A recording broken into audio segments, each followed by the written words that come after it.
Hi there, Cancer. Welcome to your reading. This is Yetta Pearl, and this is your general angel reading for the week of December 27th through January 2nd of 2022. Okay, so we've got some, the first thing I need to say, Happy New Year! I hope that you've had or are having a fabulous holiday season and, gathering with friends and with family and enjoying your life and just savoring all the beautiful moments, right? Hope there's not too much drama. I hope that, I hope that just everybody loves each other, right? And isn't that the greatest thing? The best way for a world to be? Okay, so we've got half the cards out here now, so we'll get the other half out in a second. And, well, wow, the cards are just kind of spilling. They just are, I don't know, eager, I guess. Eager to get out and tell you. So, okay, one more. And then, the angels want to kind of say to you that January 1st of any year, but energetically, of course, it's the ending of something and the beginning of something else. So this is a really good time for, starting things fresh. And so whatever it is that you're thinking to start, clear the old clutter, do a clearing of your home, do lots of cord cutting with relationships, all that kind of stuff, and start fresh, start new. All right, let's see what your angels want.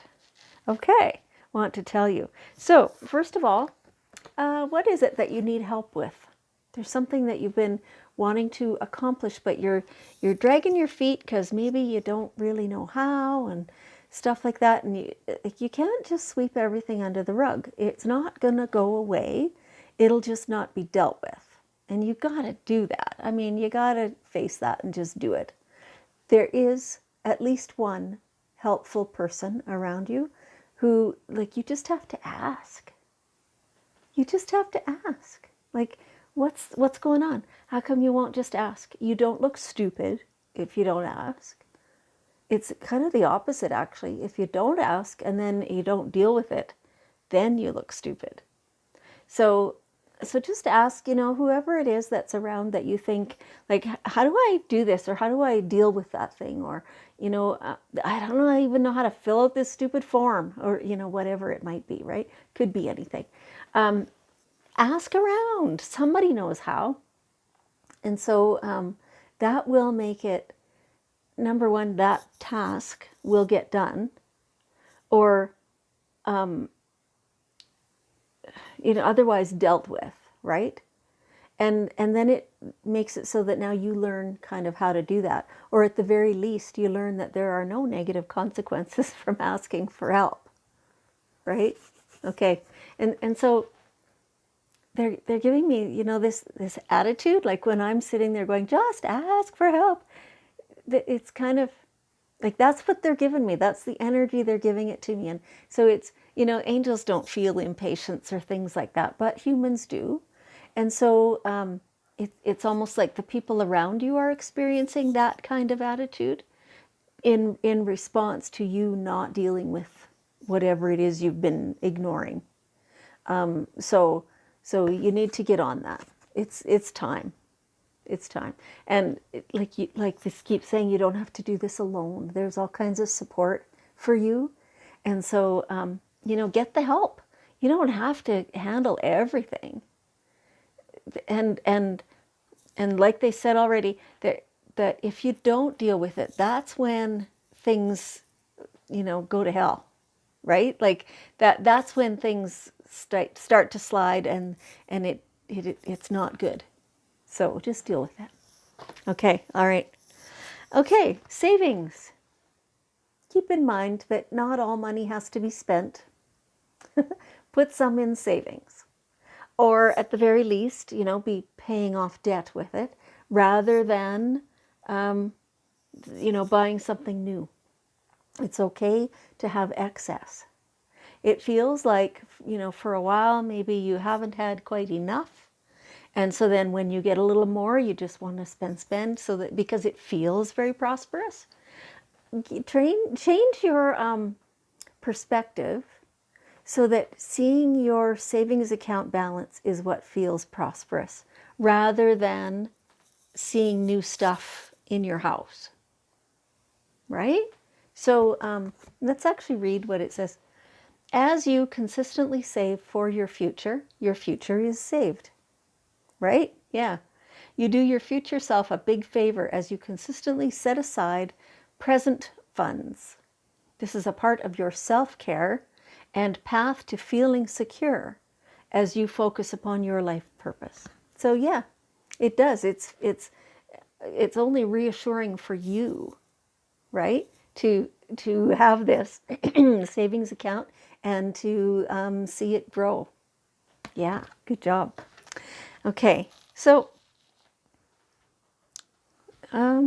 what's going on? There's something you're asking for, something you've been wanting, like now, and you're a little bit impatient maybe to get it, or frustrated that you don't have it yet, something like that. But you just need to wait a little bit longer. It isn't quite ready for you. Yeah, a little bit more patience. Almost. They're lining it up. Your angels do that. You know, when you're asking for things and whatever, then they are lining it up, getting it ready. And you just have to wait until divine timing, until the timing is perfect, till everything is ripe and ready and in a row. Yeah. So it feels like it won't be much longer, but you do have to still wait a little bit. Okay. All right. So it is safe for you to receive.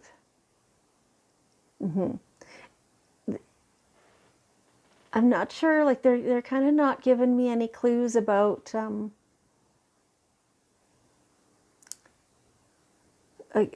maybe it feels like past life agreements or things like that. That somehow you think that you're not worthy, that you don't deserve to receive lots, to have lots, and yet it's frustrating for you that you don't because you want it. That's the stuff that I'm getting. You're safe to receive. It won't hurt you. You will do fine. You will do fine. It's almost like, so for example, now they're giving me this as an example. I don't know how this plays out in any particular life. If, for example, what you ask for, as many people do, is to win the lottery, if part of you is going, okay, well, if I won it, I would just not know what to do with all that anyway, and I would probably blow it all and then be destitute again, or, whatever direction your thoughts go, or you'd be like, well, I don't want it to ruin me, right? There are many helpful people who know how to do this, and who know, like, all you have to do is actually take the advice, right? Receive the advice. For any other thing as well, whatever it is that you want and that wants to come to you, you can receive that and simply be grateful and be appreciative of that. And that makes you safe, right? Let's read this too. The more you allow yourself to receive, the more resources you have available to share with others. Yeah, that's true too. Open your arms to receive and be a conduit for good coming to you and through you as it blesses the world. Okay, good point, right?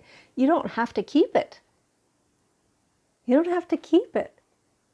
You can have that come to you, and then you decide how you want to disperse it. Some of it to your savings, right? And now this is not talking just about money. This is everything and anything. This is love. This is consideration. This is good feeling. This is time. This is everything good. Everything good, right? You are safe to receive. Okay, all right. So if you're feeling a little tired, feeling a little dragged out, this time of year kind of does that. There's a lot of extra activity on top of the usual daily activities. But it's like you're not getting enough exercise. So you might have lots of activity, maybe you're on your feet quite a lot, or, maybe you're back and forth and back and forth and back and forth, stuff like that. That is not exercise. Exercise is pleasurable. And, so for example, when you go out for a walk outside, maybe you have a destination in mind, but during that walk, you're only there to enjoy it and to get your body moving and the blood pumping and the heart, the lungs and all that stuff, right? That is exercise. Doing physical labor at work is not. I know some of you are disagreeing with that. I read a study one time about this, that when it's physical labor and it's work, it doesn't have the same beneficial impact upon your body as enjoyable exercise does. Yeah, like that's what they said. And so, so the exercise is separate from the work activity. So go get some exercise, some fresh air, just a walk in the brisk outdoors or something like that. More exercise if you want, if you go to a gym or whatever. Just make it fun, make yourself enjoy it, and be mindful of what's happening in your body while you're doing it. That's cool. Okay. All right. And here we see that you have your soulmate relationship. Yay! It feels really good, doesn't it? So, there are conflicting points of view as to whether soulmate necessarily has to mean romance. I believe it doesn't have to be romance. This is a connection, a soul deep connection with another individual who feels the same way about you, right? And so this connection where you can feel comfortable and safe and, knowing that you can say and be and do completely your own self stuff and always be accepted, right? You can still make mistakes within that relationship. You can still piss off the other person or hurt them or, things like that. And they can still do those things to you as well. Doesn't mean that there's never any humanness in that relationship. But it means that no matter what, you are, joined. You are connected, and that stays. That cannot be severed. Okay. All right. So here, let's see what's one last bit of wisdom here from your guardian angels. A whole bunch just flew out. It's too many. Okay, this one. What do you desire? What do you desire? So you've been kind of, not always, but some of the time in your life, you've been just kind of coasting through whatever job comes to you. Well, that's the job that you do. Never mind what you actually like. Whatever house comes to you, well, that's where you live, no matter what you actually like. What do you actually like? What would your house look like if you were the only one to have any input into wanting it? What kind of relationships would you have? Who would be around? What kind of food would you eat? All that stuff. What do you want? And then take steps to create that. So, in regular life, there's some compromise and there's other people to consider. But first identify, what actually do you want? Okay. All right, Cancer. Thank you so much for joining me. I hope that this has been helpful. I appreciate you and I love you and Happy New Year.